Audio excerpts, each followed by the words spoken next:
Radio. Speaking of that, Steve, I know you're basically crazy. Yeah. Okay. But I was going to ask you a question. There's a vote coming up in Tuesday over there in Iowa, right? There is. That's so I hear. And of course, you being a self-proclaimed lefty, this pretty important vote coming up in Iowa. I was wondering what you might think about that.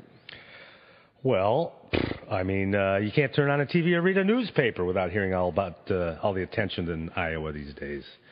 Right. So, so though you coming from the liberal side of things, and this being a Republican primary year, you do know all the folks running this year, right, Steve? I mean, you've heard all about Michelle Bachmann and Rick Santorum and Ron Paul, John Huntsman, Rick Perry.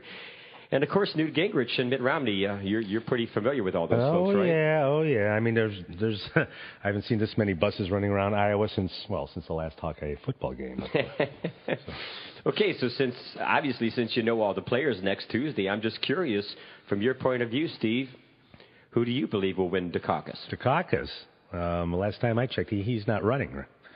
Who's not running? Dukakis. I mean, that was back in '88. That's a long time ago, Bob. No, I mean Dukakis in Iowa. Who's going to win? It's impossible. Who is not running either? He's a Democrat. Who's not running? Correct. This is a GOP primary. Who's not on the ballot? Steve, I'm talking about Dukakis next Tuesday in Iowa. As far as I know, Dukakis is nowhere near Iowa. He's not even running. Sheesh. Okay, let me try this again. In Iowa, will Romney, Gingrich, or Paul win next Tuesday? Dukakis. Dukakis in Iowa in 2011? Right, exactly. Who's going to win? I already told you who is not running, okay? But Dukakis, wow, I haven't heard that name. He must have switched parties. I don't know.